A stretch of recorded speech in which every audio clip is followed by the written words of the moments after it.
इस कार्यक्रम के आयोजक हैं और संयोजक हैं एडवोकेट वीके चौधरी साहब, अमित जी, प्रवीण निगम जी, अरविंद कुमार भारती जी, शिव प्रसाद जी, रामपूरन जी,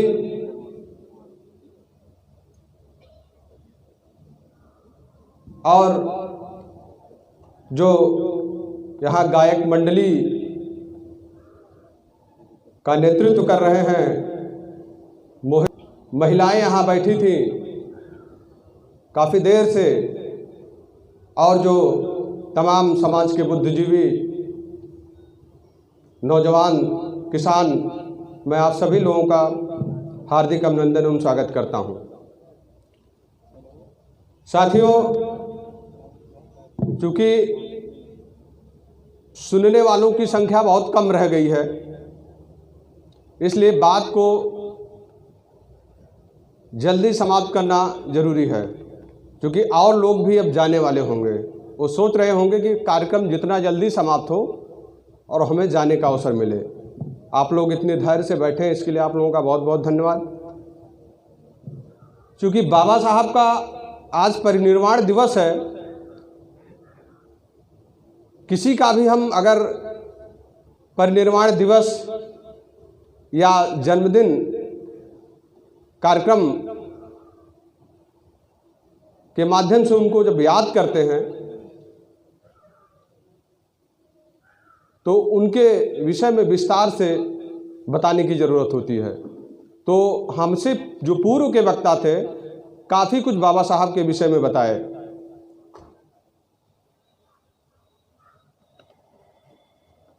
बाबा साहब ने उनको श्रद्धांजलि स्वरूप हमें उनके कृतित्व को, व्यक्तित्व को याद करते हुए उनके बताए हुए मार्ग को अपने आचरण में उतारते हुए आगे बढ़ना है। यही सबसे सच्ची श्रद्धांजलि है। बाबा साहब ने 3 मुख्य कार्य किए थे और लगभग 3 उनके मुख्य कार्य जो शेष बचे रहे। 25 दिसंबर 1927 को जो इस देश की एक समतामूलक साहित्य था, जिसे हम मनुस्मृति के नाम से जानते हैं, 25 दिसंबर आ रहा है, उस विषमतामूलक पुस्तक को उन्होंने जलाया। क्यों जलाया, ये लगभग सभी लोग जानते हैं। दूसरा कार्य जो उन्होंने किया,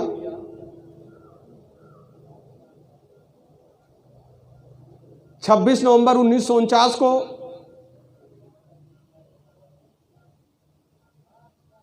संविधान दिवस के रूप में मनाया जाता है। 26 नवंबर को आंशिक रूप से संविधान लागू हुआ, पूर्ण रूप से 26 जनवरी 1950 को लागू हुआ। ये उनका मुख्य जो दूसरा काम था बाबा साहब का, यह था। तीसरा काम जो बाबा साहब ने किया कि एक विषमतामूलक धर्म को त्याग कर समतामूलक, त्यागे तो खैर वैसे 1934 में ही थे, लेकिन उन्होंने 1956 में,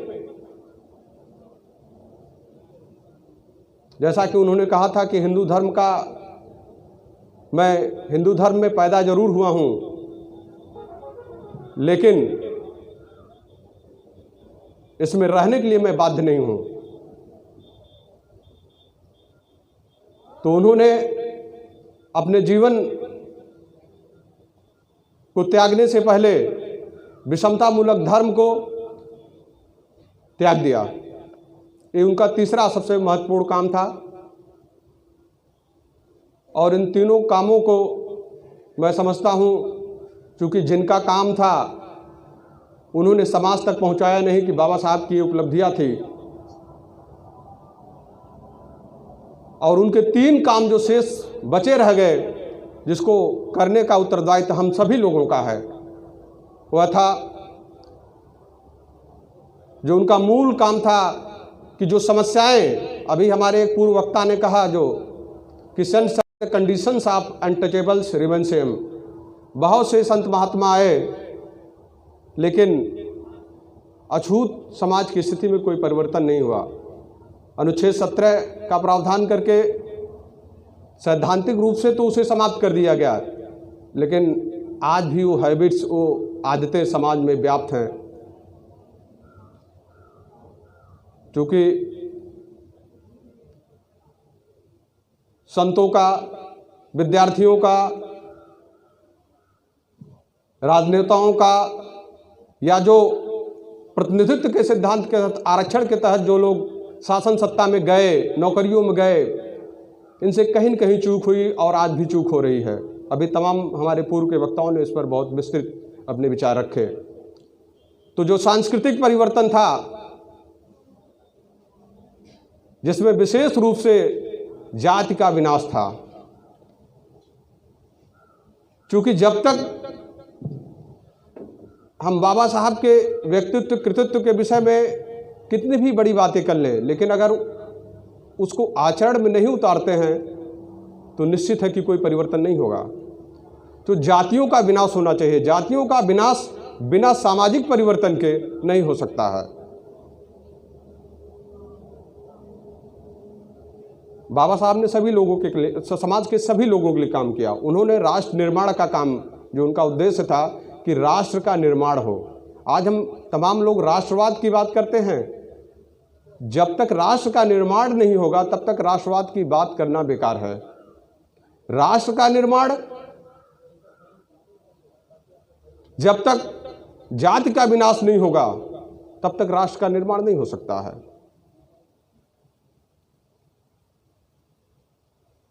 एडवोकेट विनोद चौधरी साहब ओबीसी समाज से हैं। आपने बाबा साहब का जन्मदिन, निर्माण दिवस आयोजित किया। ये बहुत ही महत्वपूर्ण कार्य आपने किया। जब तक सभी ओबीसी समाज के लोग, चूंकि हमारा अनुसूचित भाई बाबा साहब के जन्मदिन और परिनिर्वाण दिवस को आयोजित करता रहता है, लेकिन अभी ओबीसी समाज क्योंकि बाबा साहब को जान नहीं पाया, अभी जब तक वो जानने का प्रयास नहीं करेगा तब तक उनको मानेगा नहीं, और जब जानेगा तभी वो मानेगा। और अगर जानकर आप मानते नहीं हैं तो निश्चित है आप बाबा साहब के साथ कोई अन्याय नहीं कर रहे हैं। आप स्वयं के साथ, अपने परिवार के साथ, अपने समाज और इस देश के साथ आप अन्याय कर रहे हैं। क्योंकि बाबा साहब नहीं रहे लेकिन उनके विचार आज जिंदा हैं। उनके विचारों का ही अस्तित्व है, और उनके विचारों का जब तक अस्तित्व रहेगा, जैसा कि बताया गया कि संविधान जब तक रहेगा, समान विधान, तभी तक आपका अस्तित्व रहेगा। तो केवल अछूतों के जीवन में परिवर्तन की बात नहीं, मैं समझता हूं कि साधु संतों के प्रयास से जो शूद्र समाज, जिसे ओबीसी समाज कहते हैं, जबकि ओबीसी नहीं जानता कि हम शूद्र हैं, बहुत कम लोग जानते हैं। मैं ओबीसी की तमाम ऐसी जातियां हैं जो कभी कभी छत्री बनना शुरू कर देती है। यादव है, कुर्मी है, मौर्य है, ऐसे लोधी समाज है, वो क्षत्रिय बनते हैं। उनको सोचना चाहिए कि क्या जो समाज में स्थापित क्षत्रिय है उसके यहाँ आपका शादी विवाह होता है? इसको आप चिंतन करिए। परिवर्तन कैसे होगा? जब तक आप अपनी बीमारी को पहचानोगे नहीं तब तक कोई परिवर्तन नहीं हो सकता है। बीमारी का इलाज करना पड़ेगा आपको। और ये जो जातियां हैं, जो हम ऊंच नीच में विभाजित हैं, यही आपकी सबसे बड़ी बीमारी है।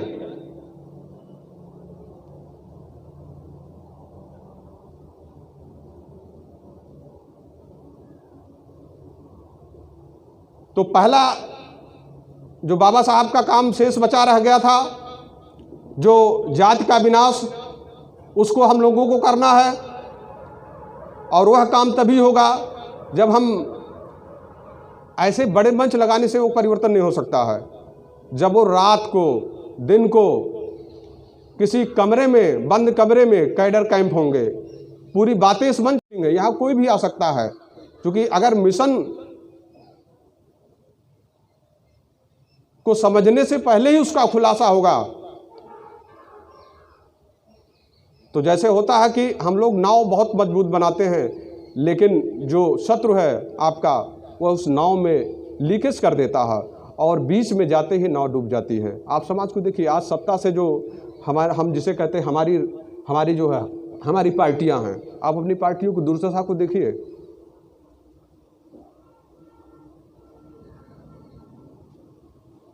दूसरा है जो बाबा साहब का काम शेष रह गया, एक ऐसे समूह, एक ऐसे जमात का निर्माण करना है जो सत्ता प्राप्त करने का काम करे, सत्ता की तरफ अग्रसर हो। और वो काम जब पहला काम होगा, चूंकि क्रमशः जब तक जातियों का विनाश नहीं होगा, समता में ही एकता आती है। जैसा कि बताया जाता है कि भारत की व्यवस्था है यूनिटी इन डाइवर्सिटी। हम लोग निबंध छोटे छोटे थे तो कहता था कि भारत की विशेषता है विविधता में एकता, भारत की विशेषता है, लेकिन वास्तव में विविधता और भिन्नता, डाइवर्सिटी और डिस्क्रिमिनेशन दो शब्द है, दोनों में अंतर होता है। विविधता में एकता तो हो सकती है, लेकिन भारत में विविधता नहीं है, भारत में भिन्नता है, यहाँ डिस्क्रिमिनेशन है, यहाँ डाइवर्सिटी नहीं है। विविधता का मतलब होता है कि जैसे उदाहरण ले लीजिए कि इसी प्रांगण में तमाम वृक्ष लगे हैं,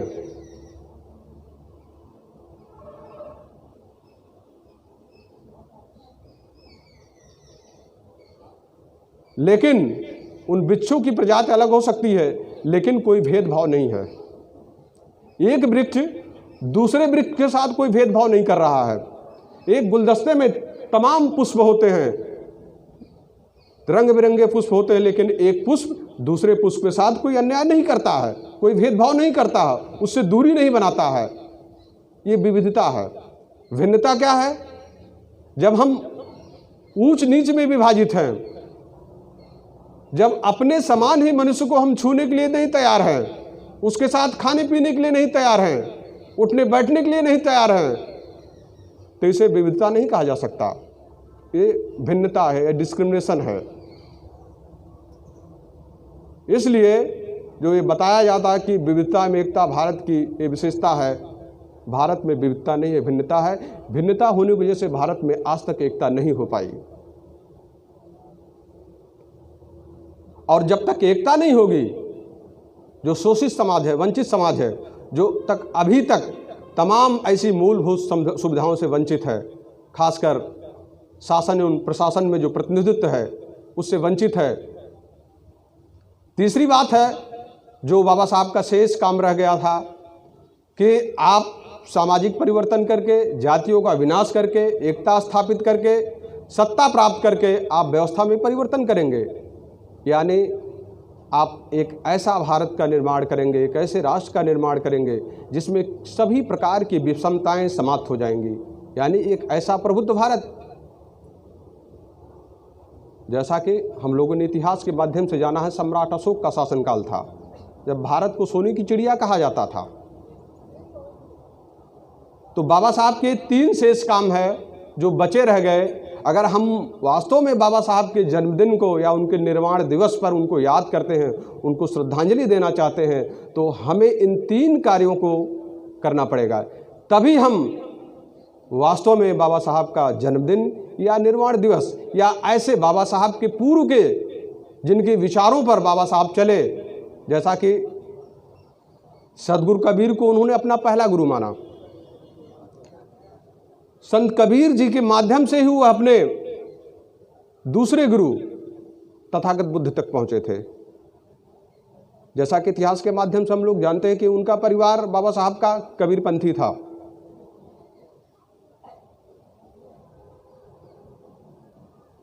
तीसरा गुरु आप जानते हैं महामानव ज्योतिबा फूले जी। तो इन 3 कार्यों को जब तक हम करेंगे नहीं, तो कम से कम पहला काम हम शुरू कर दें अभी से, और ये तब हम करेंगे, ये तब होगा।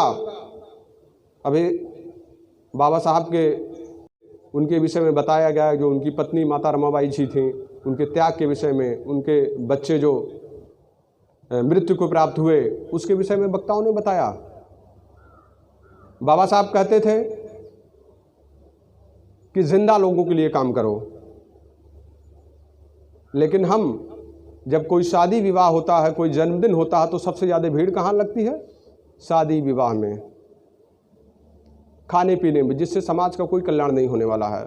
उसमें सभी जो रिजर्वेशन से, जो शिक्षा का अधिकार प्राप्त करके बाबा साहब ने जो संविधान का निर्माण किया, चूँकि मनुस्मृति के अनुसार शिक्षा का स्त्री शूद्रों न धियताम, आपको शिक्षा प्राप्त करने का अधिकार नहीं था, तो आपको शिक्षा प्राप्त करने का अधिकार दिया, आपको नौकरियों में और राजनीति में रिजर्वेशन प्रदान किया, उससे आपके ताकत, आपको ज्ञान, आपको शक्ति प्राप्त हुई। उस शक्ति का आप प्रयोग कहाँ कर रहे हैं? जो शक्ति आपको प्राप्त हुई उसका उपयोग कहाँ कर रहे हैं? बाबा साहब एक कोट कहे थे संविधान सभा की बहस में, जब आर्थिक आधार पर आरक्षण की बात हो रही थी। बाबा साहब ने कहा, our battle is not for money और not for power, our battle is not for money और not for power, but our battle is reclamation of human dignity. हमारी लड़ाई किसी को ताकतवर, किसी को धनवान और बलवान बनाने की लड़ाई नहीं है। किसी समाज को, किसी वर्ग को धनवान या बलवान बनाने की लड़ाई नहीं है हमारी। जो हम रिजर्वेशन की बात कर रहे हैं, जो हम प्रतिनिधित्व की बात कर रहे हैं, संविधान सभा की बहस में बाबा साहब ने कहा था, हमारी लड़ाई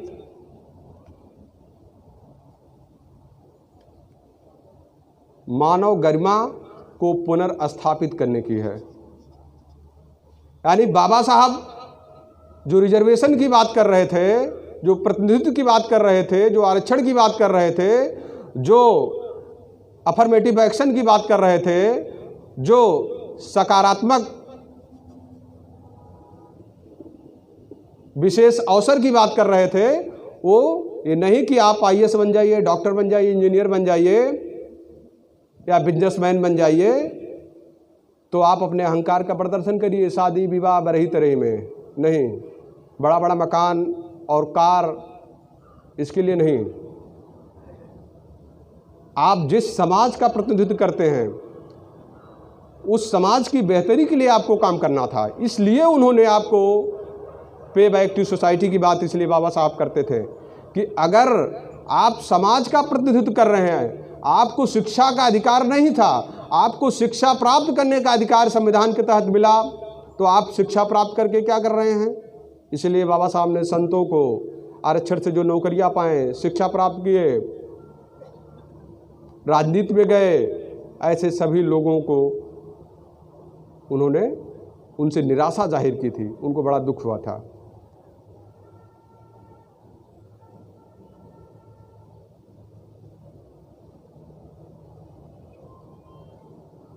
अगर हम आज आप देखा जाए कि कितने उल्लंघन हो रहे हैं, अभी तत्काल एक बात की मैं चर्चा कर दूं।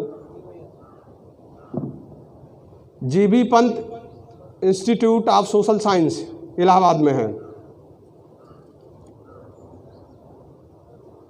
आज आप देख रहे होंगे, तमाम आता है कि जब रिजल्ट निकलता है तो खासकर ओबीसी के लिए होता है, क्योंकि ओबीसी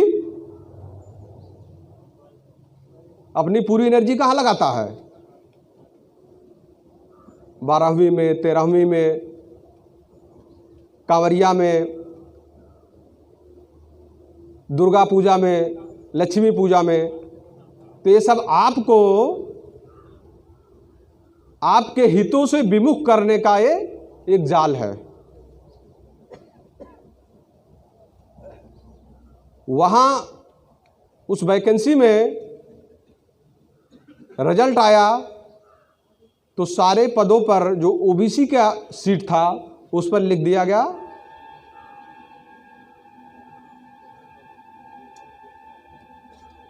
नॉट फाउंड एलिजिबल, योग्य अभ्यर्थी नहीं प्राप्त किया गया। और जब रिजल्ट आप देखेंगे जीबी पंत इंस्टीट्यूट का, तो रिजल्ट आप देखेंगे, जो स्टूडेंट जो असिस्टेंट प्रोफेसर की वैकेंसी थी, जो 93 नंबर प्राप्त किया है जो व्यक्ति, 93 से नीचे लोगों का सिलेक्शन किया गया है जो अपर कैटेगरी के थे, अपर कास्ट के थे। लेकिन ओबीसी जो 93 नंबर प्राप्त किया, हाईएस्ट नंबर प्राप्त किया, वो योग्य नहीं है, नॉट फाउंड सुटेबल, योग्य अभ्यर्थी नहीं प्राप्त किया गया। अब आप बताइए, 91 नंबर का चयन किया जाता है लेकिन 93 नंबर के ओबीसी विद्यार्थी का चयन नहीं किया जाता है। लेकिन मैं यहाँ पूछता हूँ, यहाँ ओबीसी के लोग बैठे हैं, जो लोग तमाम सामाजिक ग्रुपों से व्हाट्सएप पर जुड़े हैं, उनके अलावा उनमें भी बहुत कम लोग जानते होंगे कि इस तरीके से हो रहा है। तो अगर पूरी बातें बताई जाएगी तो समाप्त नहीं होगा। बाबा साहब या सभी महापुरुषों के जब हम याद करते हैं तो उनके समय पर, उन याद करने के दौरान ही हमें समाज की समस्याओं पर याद करने की ज़रूरत होती है। केवल उनकी प्रशंसा करने से कोई परिवर्तन नहीं होने वाला है। जब तक जिन विचारों की वजह से, जिन उनके त्याग की वजह से, हम जिनकी वजह से उनकी प्रशंसा करते हैं, जब तक उन कार्यों को, उन विचारों को हम अपने आचरण में नहीं उतारते हैं, तब तक कोई परिवर्तन होने वाला नहीं है। तो मैंने बाबा साहब का जो 3 काम जो उन्होंने किया था, जो राष्ट्र निर्माण के लिए किया था, जिसके दम पर आज हमको आपको कुछ मिला हुआ है, और 3 जो काम शेष बचा रह गया है, उसे करने की ज़रूरत है। तो आज हम सब यह शपथ लेकर जाएं कि अभी से इस काम को करने में हम लग जाएंगे। जैसा कि अभी जो इस कार्यक्रम के आयोजक पिल साहब थे, उन्होंने बताया कि बाबा साहब को हम 14 अप्रैल से लेकर 5 दिसंबर तक उनके जन्मदिन को आयोजित करेंगे, और 6 दिसंबर से लेकर 13 अप्रैल तक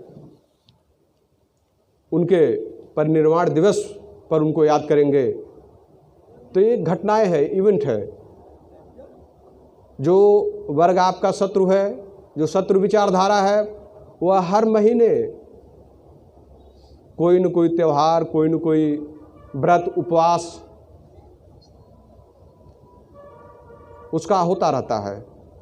तो लगातार हमारे समाज के लोग, खासकर महिलाएं, रिचार्ज होती रहती हैं, रिवाइव होती रहती हैं कि आज ये है, भैया दूज है, तो आज तीज है, आज एकादशी है, आज दुर्गा पूजा है, आज लक्ष्मी पूजा है, आज यहाँ का स्नान का माघ मेला है, तो यहाँ का तमाम चीज़ें ऐसे आप जानते हैं।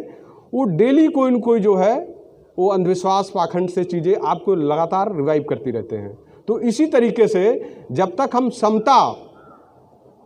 समतावादी महापुरुषों के जीवन संघर्षों को दिन प्रतिदिन 365 दिन जब तक याद नहीं करेंगे, उसे आयोजित नहीं करेंगे और उसको अपने आचरण में उतारेंगे नहीं, तब तक कोई परिवर्तन नहीं हो सकता है।